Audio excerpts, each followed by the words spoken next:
GNM nursing 2027 সালে life সায়েন্সের day 1 আজকের ক্লাস। আজকে আমরা শুরু করব কোষ বা সেল সম্পর্কে।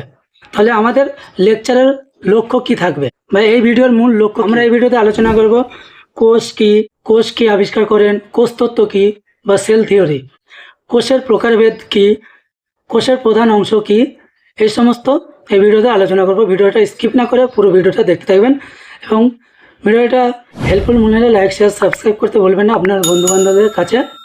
এবং এরকম আরও ভিডিওর জন্য অবশ্যই কমেন্টে শুরু করা যাক বেশি দেরি না করে। কোষ বা সেল কি? এক কথায় যদি বলতে যাই, কোষ বা সেল জীবদেহের গঠনগত ও কার্যগত একককে বলা হয় কোষ। তাহলে কোষ কি? জীবদেহের গঠনগত ও কার্যগত একক, যেটা মৌলিক এবং প্রতিটি জীব এক বা একাধিক কোষ দ্বারা গঠিত। তাহলে কোষ কি? কোষ হলো জীবনের ক্ষুদ্রতম একক বা small functional unit. Discovery of cell, কোষ আবিষ্কার। তাহলে প্রথম কে কোষ আবিষ্কার করেন? Robert Hooke. এবং রবার্ট হুক কোন কোষ আবিষ্কার করেন? মৃত কোষ আবিষ্কার করেন। সেটা কর্কের পাতলা অংশ, যেটা মাইক্রোস্কোপ দেখে প্রথম সেল শব্দটি ব্যবহার করেন 1665 সালে রবার্ট হুক। এবং জীবন্ত কোষকে আবিষ্কার করে অ্যান্টনি ভ্যান লিওয়েন হুক প্রথম জীবন্ত কোষ পর্যবেক্ষণ করেন বা আবিষ্কার করেন। সেটা হলো 1674 সালে। কোষতত্ত্ব বা সেল থিওরি কি? কোষতত্ত্ব কারা প্রস্তাব করেন? ম্যাথিয়াস স্লেইডেন ও থিওডর সোয়ান, এই দুজন প্রথম কোষতত্ত্ব প্রস্তাব করেন। পরে রুডল্ফ ভার্কো যোগ করেন অমনিস সেলুলাই সেলুলা, মানে প্রত্যেকটা নতুন কোষ পূর্ববর্তী কোষ থেকে সৃষ্টি হয়। অমনিস সেলুলাই সেলুলা মানে হচ্ছে নতুন কোষ থেকে পূর্ববর্তী, নতুন কোষ যদি সৃষ্টি হয় সেটা কোথা থেকে সৃষ্টি হয়? পূর্ববর্তী কোষ থেকে। মূল সূত্র হলো সকল জীব কোষ দ্বারা গঠিত। 2 নম্বর সূত্র হলো কোষ জীবদেহের গঠনগত ও কার্যগত একক, মানে ফাংশনাল এবং গঠনগত মানে হচ্ছে স্ট্রাকচারাল এবং কার্যগত হলো ফাংশনাল। তাহলে স্ট্রাকচারাল এবং ফাংশনাল ইউনিট। 3 নম্বর, নতুন কোষ পূর্ববর্তী কোষ থেকে সৃষ্টি হয়। কোষের প্রকারভেদ, মানে কোষ কয় ধরনের, কি কি প্রকারের কোষ? 1 নম্বর প্রোক্যারিওটিক কোষ, 2 নম্বর ইউক্যারিওটিক কোষ। প্রোক্যারিওটিক কোষ কি? প্রোক্যারিওটিক কোষে কোনো নিউক্লিয়াস থাকে না, প্রকৃত কোনো নিউক্লিয়াস থাকে না। নিউক্লিয়াস থাকে কিন্তু সেটা সুসংগঠিত নয়। কোষাঙ্গনগুলো ঝিল্লি বেষ্টিত নেই বা সেল মেমব্রেন দ্বারা আবৃত থাকে না কোষাঙ্গনগুলো। উদাহরণ কি? ব্যাকটেরিয়া, ভাইরাস, এগুলো। ইউক্যারিওটিক কোষ, ইউক্যারিওটিক কোষটা কি? ঠিক প্রোক্যারিওটিক কোষের উল্টোটা। এখানে প্রকৃত নিউক্লিয়াস থাকে, ঝিল্লি বেষ্টিত অঙ্গাণু থাকে। উদাহরণ হচ্ছে উদ্ভিদ ও প্রাণী কোষ। তাহলে কোষের প্রধান অংশ কি? কি কি অংশ দ্বারা গঠিত কোষ? 1 cell membrane, 2 cytoplasm, 3 nucleus. Unit থেকে বা এই পার্ট থেকে আমরা গুরুত্বপূর্ণ পরীক্ষার জন্য কিছু প্রশ্ন উত্তর দিয়েছি। 1 নম্বর প্রশ্ন কি? প্রশ্ন এরকম থাকতে পারে, কোষ আবিষ্কার করেন কে প্রথম? তাহলে রবার্ট হুক। জীবন্ত কোষ প্রথম দেখেন কে? অ্যান্টনি ভ্যান লিওয়েন হুক। কোষতত্ত্ব দেন কারা? স্লেইডেন ও সোয়ান। অমনিস সেলুলাই সেলুলা, এর প্রবক্তাকে? Rudolph Barco. প্রশ্ন এরকম হয়, যদি জীবের গঠনগত ও কার্যগত একক কি, তাহলে কি হবে? উত্তর কোষ। ব্যাকটেরিয়া কোন ধরনের কোষ? প্রোক্যারিওটিক কোষ। যদি বলা হয় প্রোক্যারিওটিক কোষের উদাহরণ কি হবে? ব্যাকটেরিয়া। উদ্ভিদ ও প্রাণী কোষ কি ধরনের কোষ? উত্তর ইউক্যারিওটিক কোষ। যদি বলা হয় ইউক্যারিওটিক কোষের উদাহরণ কি? উল্টোভাবে উদ্ভিদ ও প্রাণী কোষ। শুরু করব। কোষ অঙ্গাণু বা সেল অর্গানেলস কি? আগে জানবো কোষ কি। কোষ হলো স্ট্রাকচারাল এবং ফাংশনাল ইউনিট, সেটা হলো কোষ। আর কোষ অঙ্গাণু কি? কোষের ভিতরে থাকা একটা বিশেষ গঠন যা নির্দিষ্ট কাজ সম্পন্ন করে, তাকে কোষ বলে। সেল মেমব্রেন বা কোষ ঝিল্লি বা কোষ পর্দা আপনি এ নামেও বলতে পারেন। তাহলে এটি কোষের সবচেয়ে বাইরে জীবন্ত, পাতলা, নমনীয়, নির্বাচনী ভেদ্য আবরণ। নির্বাচনী ভেদ্য মানে কি বলতে চাইছে? সিলেক্টিভলি পারমিয়েবল আবরণ। এটা কোষের বাইরে থাকে, যা কোষকে ঘিরে রাখে এবং কোষের ভিতরের ও বাইরের পরিবেশের মধ্যে পদার্থের আদান প্রদানে নিয়ন্ত্রণে সাহায্য করে। কোষ ঝিল্লি বা কোষ পর্দা হলো কোষের দরজা। যদি কোষের মধ্যে ঢুকতে চান তাহলে কি হবে? কোষ ঝিল্লি বা কোষ পর্দাকে পার করতে হবে। একটা ঘরে ঢুকতে গেলে আপনাদের অবশ্যই একটা দরজার প্রয়োজন হয়। তাই একটা কোষের মধ্যে যখন ঢুকতে যাবেন আপনি, তখন কোষঝিল্লি বা কোষ পর্দা সেই দরজা, একটা ঘরের মধ্যে যেমন দরজা থাকে সেরকম কোষের মধ্যেও একটা দরজা, সেই দরজাটা হলো কোষ পর্দা বা কোষঝিল্লি। গঠন বা কি দ্বারা গঠিত, কম্পোনেন্টস অফ সেল মেমব্রেন বা কোষ পর্দার কি কি দ্বারা গঠিত, ফসফোলিপিড দ্বিস্তর, ফসফোলিপিড বাইলেয়ার, 2 নম্বর প্রোটিন, 3 নম্বর কোলেস্টেরল, 4 নম্বর কার্বোহাইড্রেট বা গ্লাইকোপ্রোটিন ও গ্লাইকোলিপিড দ্বারা গঠিত। কার্বোহাইড্রেট যেটা হলো গ্লাইকোপ্রোটিন এবং গ্লাইকোলিপিড। আপনারা দেখে নিতে পারেন স্ট্রাকচারের মাধ্যমে আমি পুরো কোষ পর্দার ছবি এঁকে নিয়েছি। উপরের যেটা থাকে সেটা হচ্ছে গ্লাইকোলিপিড, নিচের যেটা থাকে সেটা গ্লাইকোপ্রোটিন, এবং উপরের এবং নিচের লিপিড স্তর, উপরে একটা স্তর নিচের একটা স্তর, তাই এটাকে বলে লিপিড ফসফোলিপিড বাইলিয়ার। এই যে টেলের মতো অংশ দেখতে পাচ্ছেন লেজের মতো, সেটা ফ্যাটি টেলস, এটা হাইড্রোফোবিক এন্ডস। এই যে গ্রিন কালারের যে অংশটা দেখতে পাচ্ছেন এটা হচ্ছে কোলেস্টেরল। এই অপরের যে মোটা মোটা যে অংশ দুটো সেটা দেখতে পাচ্ছেন এটা হচ্ছে পেরিফেরাল প্রোটিন। মানে পেরি মানে কি, ধারের বা একদম বাইরের যে অংশ সেটা হচ্ছে পেরিফেরাল প্রোটিন। এই যে চ্যানেলের মতো যে অংশটা দেখতে পাচ্ছেন এটা হলো ইন্টিগ্রাল প্রোটিন। তাহলে পেরিফেরাল প্রোটিন গোলাকার এবং বাইরের দিকে অবস্থিত, এক সাইডে, যে কোনো এক সাইডের দিকে। আর যেটা উপর থেকে নিচ পর্যন্ত আছে সেটা হলো ইন্টিগ্রাল প্রোটিন। আরো সহজভাবে মনে রাখবেন পিপিসিজি দ্বারা।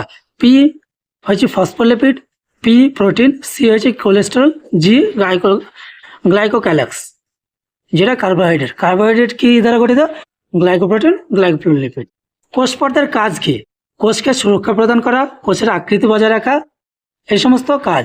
এছাড়াও প্রয়োজনীয় পদার্থ কোষে আদান প্রদানে সাহায্য করে, কোষের মধ্যে যোগাযোগ স্থাপনে সাহায্য করে। তাই কোষ পর্দা হলো সেল সিগন্যালিং হিসেবে কাজ করে এবং কোষের অভ্যন্তরীণ পরিবেশ স্থিতিশীল বজায় রাখে। তাহলে ফ্লুইড মোজাইক মডেল কে প্রস্তাব করেন, সিঙ্গার ও নিকলসন। কত সালে, 1972 সালে। কোষ পর্দার পুরুত্ব কত, 7 থেকে 10 ন্যানোমিটার। এটা সিলেক্টিভলি পারমিয়েবল। পদার্থের পরিবহন কিভাবে করে, সিম্পল ডিফিউশনের মাধ্যমে, ফ্যাসিলিটেড ডিফিউশনের মাধ্যমে, অ্যাক্টিভ ট্রান্সপোর্টের মাধ্যমে।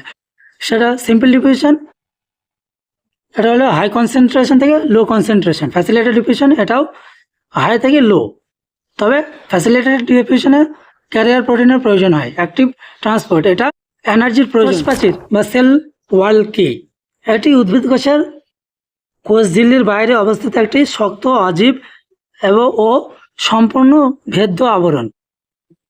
এটা কোষকে সুরক্ষা, দৃঢ়তা ও নির্দিষ্ট আকৃতি প্রদান করতে সাহায্য করে। কোষ প্রাচীর উদ্ভিদ কোষে থাকে, প্রাণী কোষে থাকে না।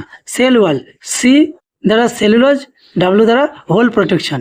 তাহলে কোষকে পুরো প্রোটেকশনে সাহায্য করে এবং সেলুলোজ হলো কোষ প্রাচীরের প্রধান উপাদান। গঠন বা কম্পোজিশন কি, প্রধান উপাদান হলো সেলুলোজ। এছাড়াও থাকে হেমোসেলুলোজ, পেকটিন, লিগনিন জাতীয় পদার্থ। বৈশিষ্ট্য কি, এটা অজীব, শক্ত ও দৃঢ়, সম্পূর্ণ ভেদ্য, কোষঝিল্লির বাইরে থাকে, যান্ত্রিক সুরক্ষা প্রদান করে, কাজ নির্দিষ্ট আকৃতি প্রদান করতে সাহায্য করে, দাঁড়িয়ে থাকতে সাহায্য করে, সংযুক্ত রাখতেও সাহায্য করে।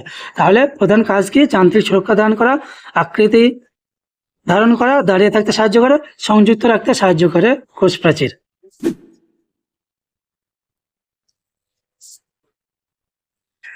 কোষ প্রাচীর ও কোষঝিল্লি পার্থক্য কি, কোষ প্রাচীর হলো অজীব, কোষঝিল্লি হলো জীবন্ত। কোষ প্রাচীর শক্ত দৃঢ়, কোষঝিল্লি পাতলা ও নমনীয়। কোষ প্রাচীর সম্পূর্ণ ভেদ্য আর এটা নির্বাচনীভাবে ভেদ্য। কোষঝিল্লি, কোষ প্রাচীর কোষঝিল্লির বাইরে থাকে আর কোষঝিল্লি কোষের বাইরে থাকে। সাইটোপ্লাজম এটা কোষঝিল্লি ও নিউক্লিয়াসের মধ্যবর্তী জেলির মতো আধা তরল পদার্থ, যেখানে কোষের বিভিন্ন অঙ্গাণু অবস্থান করে। এখানে জৈব ও রাসায়নিক ক্রিয়া সংঘটিত হয়। গঠন কি বা কম্পোজিশন কি, 70 থেকে 90% ওয়াটার ও প্রোটিন, লিপিড, কার্বোহাইড্রেট, খনিজ লবণ, এনজাইম, বিভিন্ন কোষাঙ্গাণু থাকে এর মধ্যে। বৈশিষ্ট্য, জেলির মতো আধা তরল পদার্থ, স্বচ্ছ বর্ণহীন, কোষের অঙ্গাণুগুলো ধারণ করে, জীবন্ত অংশ। Living part of the cell হলো সাইটোপ্লাজম। তাহলে সাইটোপ্লাজমে কোন কোন প্রধান অঙ্গাণুগুলো থাকে, এক mitochondria, ribosome, endoplasm reticulum, Golgi body, lysosome, vacuole, plastid. Plastid থাকে উদ্ভিদ কোষে, প্লাস্টিড প্রাণী কোষে থাকে না। নোট: সাইটোপ্লাজম হলো কোষের বিভাগীয় কার্যকলাপের প্রধান স্থান। অধিকাংশ অঙ্গাণু সাইটোপ্লাজমে অবস্থান করে। সাইটোপ্লাজম একটি জীবন্ত ও জেলির মতো আধা তরল অঙ্গাণু। সেল ফ্যাক্টরি বলা হয় সাইটোপ্লাজমকে।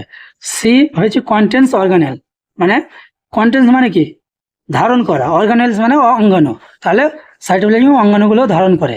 এফ হয়েছে ফ্যাক্টরি অফ মেটাবলিজম, এটা মেটাবলিজমের প্রধান স্থান বা জৈব রাসায়নিক কার্যকলাপের জন্য প্রধান স্থান সাইটোপ্লাজম।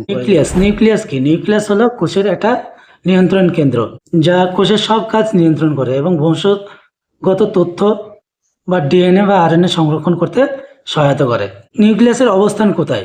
কোষের মাঝখানে থাকে। উদ্ভিদ কোষের বড় ভ্যাকুয়েলের কারণে নিউক্লিয়াসের এক পাশে সরে যেতে পারে, কিন্তু প্রাণী কোষে কি হয়? কোষের মাঝখানে। এটা যদি কোষ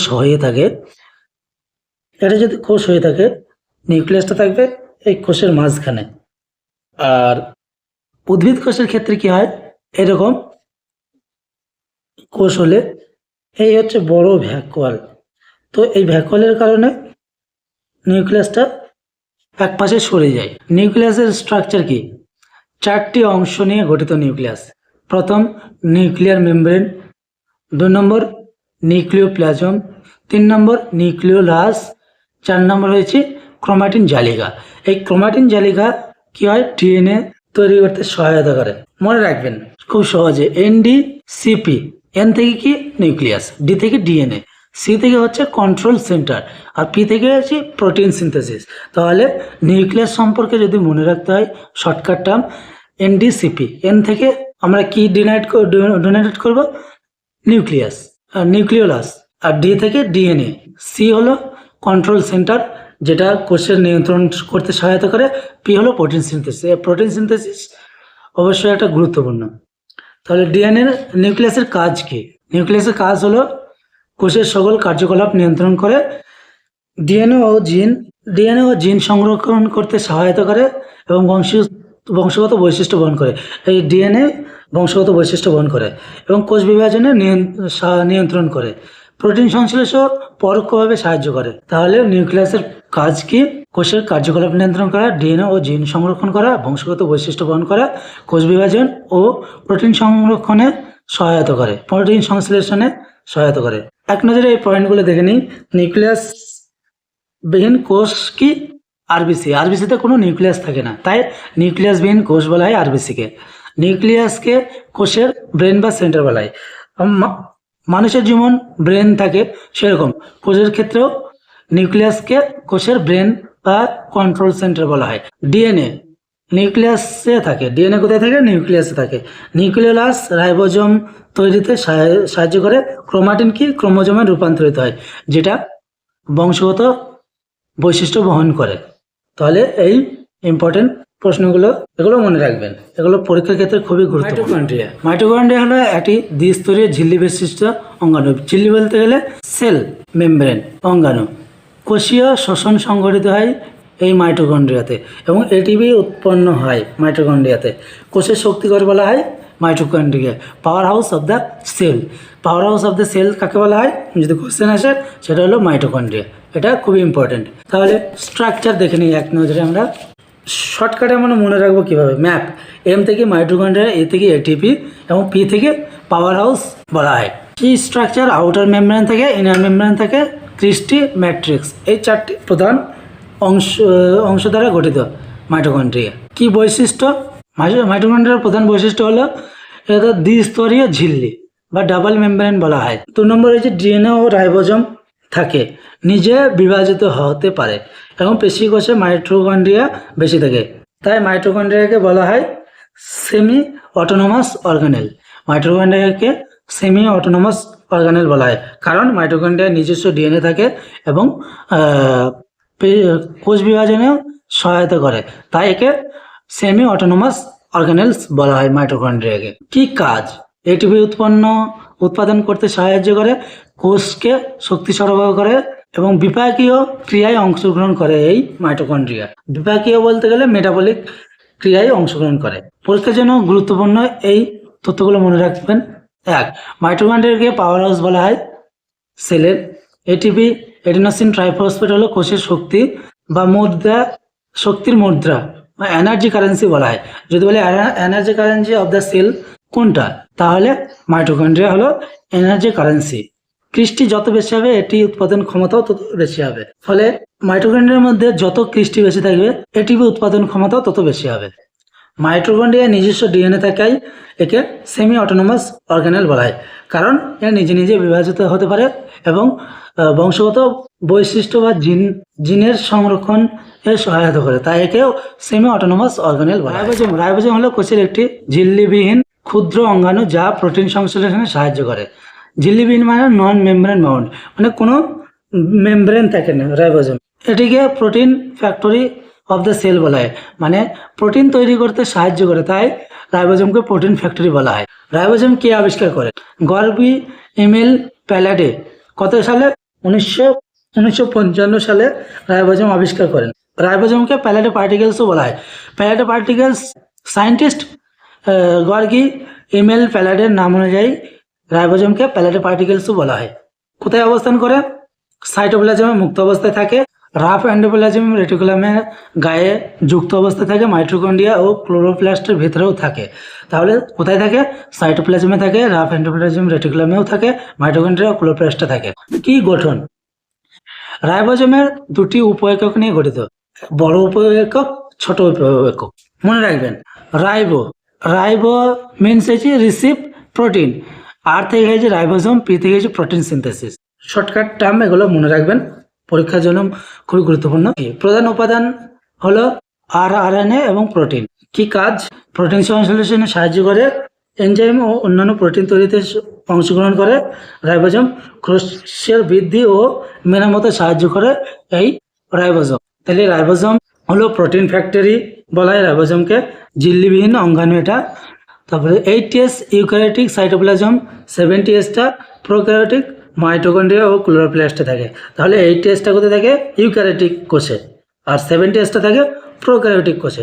প্রোক্যারিওটিক কোষ মানে হচ্ছে যেখানে কোনো সেল মেমব্রেন বা ঝিল্লি থাকে না, প্রোক্যারিওটিক। আর ইউক্যারিওটিকে সুসংগঠিত নিউক্লিয়াস থাকে, সেল মেমব্রেন বিশিষ্ট অঙ্গাণু থাকে।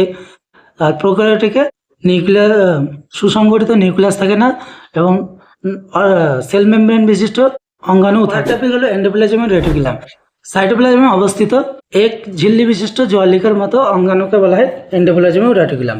তার হচ্ছে পদার্থের সংশ্লেষণ ও পরিবহনে সাহায্য করে endoplasmic reticulum.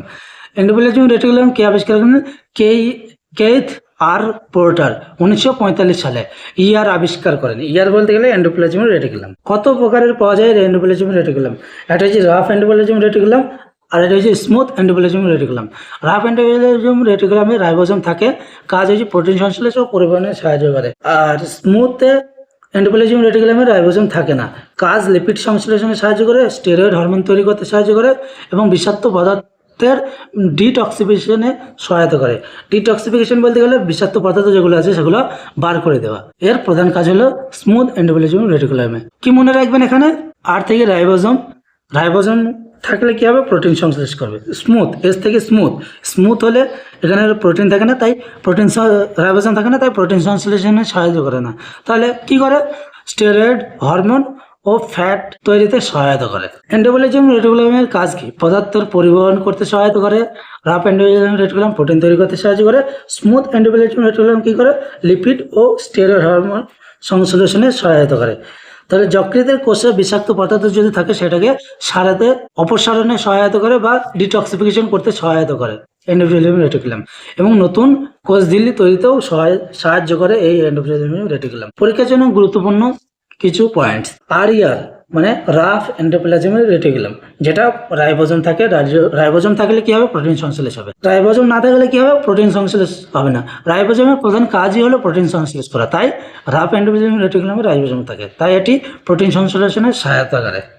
Smooth endoplasmic reticulum, এখানে কি থাকে? রাইবোজোম থাকে না, ফলে প্রোটিন সংশ্লেষ হয় না এখানে।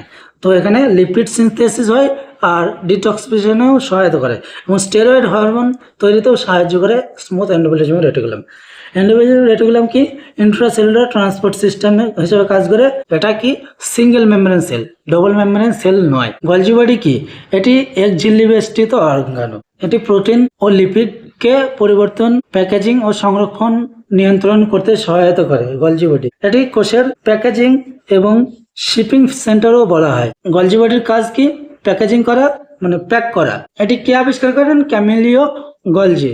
কত সালে? 1898 সালে গলজি বডি আবিষ্কার করেন। গলজি বডি গঠিত চ্যাপ্টা থলির মতো সিস্টার্নি দ্বারা গঠিত, ছোট ভেসিকেল টিবিউলস দ্বারা গঠিত। তাহলে গলজি বডির প্রধান স্ট্রাকচার কি? ছোট চ্যাপ্টা থলির মতো সিস্টার্নি থাকে, একটা ছোট ভেসিকেল থাকে আর টিবিউল থাকে। এই প্রধান তিনটি অংশ দ্বারা গঠিত গলজি বডি। তাহলে প্রধান কাজ কি? এয়ার থেকে আসা, মানে এন্ডোপ্লাজমিক রেটিকুলামে যে প্রোটিন সিনথেসিস হয় সেই প্রোটিন ও লিপিডকে পরিবর্তন করতে সহায়তা করে।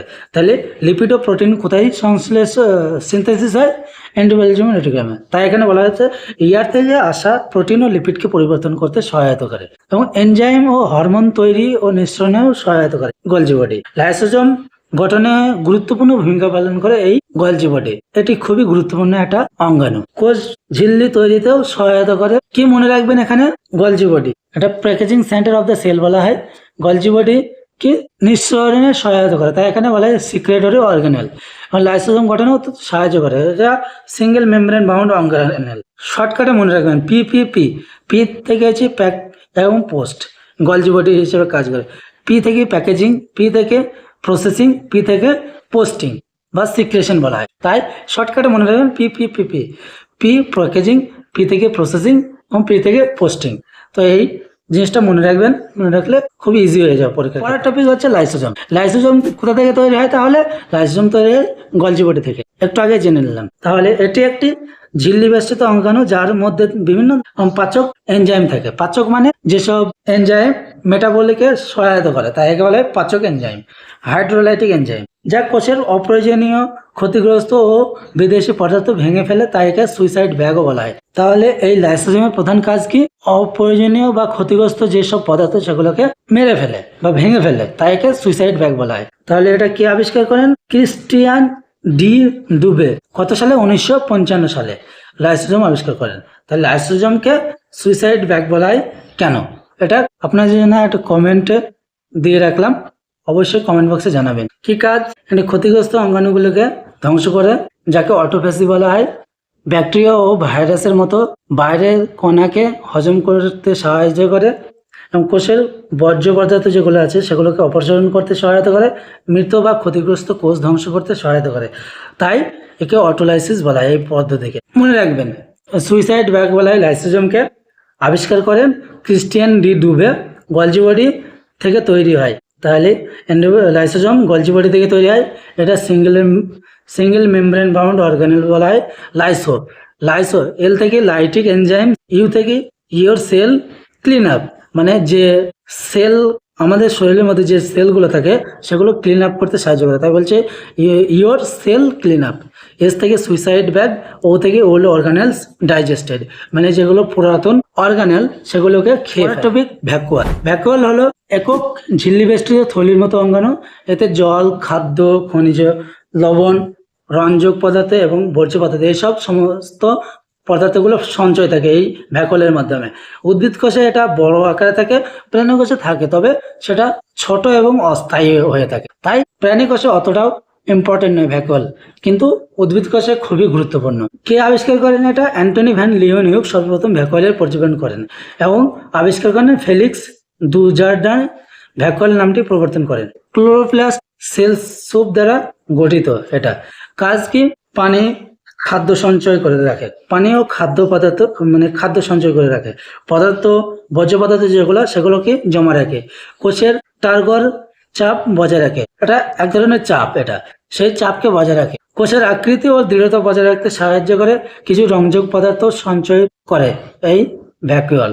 উদ্ভিদ কোষে ভ্যাকুয়াল বড় থাকে এবং প্রাণী কোষে ভ্যাকুয়াল খুবই ছোট থাকে। ভ্যাকুয়ালের ঝিল্লিকে টোনোপ্লাস্ট বলা হয়। ভ্যাকুয়ালের ভেতরে তরল যে পদার্থ থাকে সেটাকে কি বলে? সেলস, এবং এটা সিঙ্গেল মেমব্রেন বাউন্ড দ্বারা গঠিত। নোট: ভ্যাকুয়াল যদি আমরা ভাঙি তাহলে কি হবে? এরকম। ভি থেকে ভলিউম, কোষের আয়তন বজায় রাখতে সহায়তা করে। এ থেকে হচ্ছে অ্যাকুমুলেটস ওয়াটার। অ্যাকুমুলেট মানে সঞ্চয় করা বা জমা করা। সেল সোপ এটা এক ধরনের তরল যেটা ভ্যাকুয়ালের মধ্যে থাকে। ইউ থেকে হচ্ছে ইউজফুল স্টোরেজ হিসেবে ব্যবহৃত হয়। ও থেকে অসমেটিক ব্যালেন্স, এটা অসমেটিক ব্যালেন্সে সহায়তা করে vacuole. Large in plant cell, L থেকে হয়েছে large, large in plant cell, তাহলে ভ্যাকুয়াল প্ল্যান্ট সেল এ বড় আকারে থাকে, এবং যদি স্মল এ হিসাবে থাকে সেটা প্রাণীকোষে থাকে। ই থেকে এক্সক্রিশন মানে নিঃসরণ করা। পরের টপিক ক্লোরোপ্লাস্ট। ক্লোরোপ্লাস্ট কি? এটি উদ্ভিদ কোষে ও শৈবালে পাওয়া যায়। ঝিল্লি আবৃত অঙ্গাণু মানে ডবল মেমব্রেন বাউন্ড দ্বারা গঠিত। এটা সবুজ প্লাস্টিক। তাহলে আলোক সংশ্লেষণে সংগঠিত হয়, এখানে আলোক সংশ্লেষণ সংগঠিত হয়। কোষের রান্নাঘরও বলা হয় এই ক্লোরোপ্লাস্টকে। ক্লোরোপ্লাস্ট কে বর্ণনা করেন? অ্যান্ড্রিয়াস সিম্পার। অ্যান্ড্রিয়াস সিম্পার ক্লোরোপ্লাস্টের বর্ণনা করেন। সেটা কত সালে? 1883 সালে। ক্লোরোপ্লাস্ট তাহলে কোথায় থাকে? উদ্ভিদ কোষেও থাকে, শৈবালের কোষেও থাকে, কিন্তু প্রাণী কোষে থাকে না ক্লোরোপ্লাস্ট। গঠন: ইনার মেমব্রেন ভেতরের ঝিল্লি যাকে বলা হয়, আউটার মেমব্রেন মানে বাইরের ঝিল্লি, স্ট্রোমা দ্বারা গঠিত। স্ট্রোমার মধ্যে এনজাইম, ডিএনএ, 70S রাইবোজোম থাকে। তাহলে স্ট্রোমার মধ্যে কি থাকে? এনজাইম থাকে, ডিএনএ থাকে, 70S রাইবোজোম থাকে। থাইলাকয়েড যেটা যার মধ্যে ক্লোরোফিল ধারণ করা থাকে, গ্রানা। গ্রানা থাইলাকয়েডের স্তূপকে বলা হয় গ্রানা। এটা যদি থাইলাকয়েড হয় তাহলে গ্রানা কি হবে?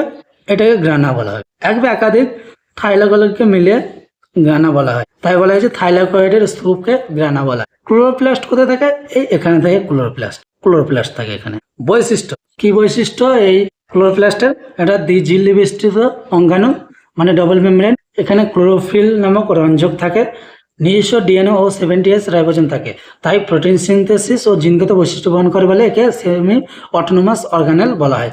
সেমি অটোনোমাস অর্গানেল বলা হয়। তাহলে semi autonomous organelle, chloroplastid, mitochondria, এগুলোকে সেমি অটোনোমাস অর্গানেল বলা হয়। কেন বলা হয়?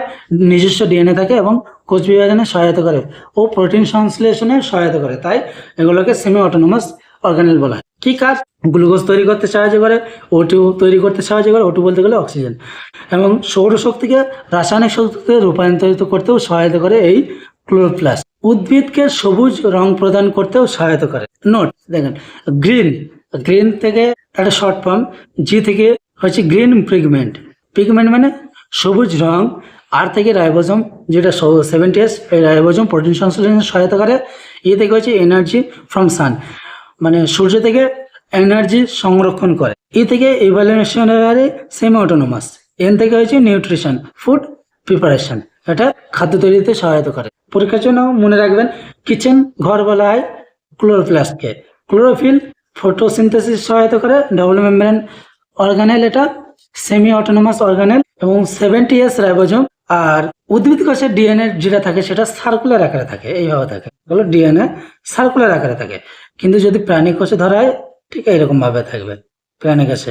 আজকের ভিডিও এই পর্যন্তই, আবার দেখা হবে পরের ভিডিওতে। ভিডিওটি হেল্পফুল মনে লাইক শেয়ার সাবস্ক্রাইব করতে ভুলবেন না। আশা করি চ্যানেলকে অসংখ্য ধন্যবাদ।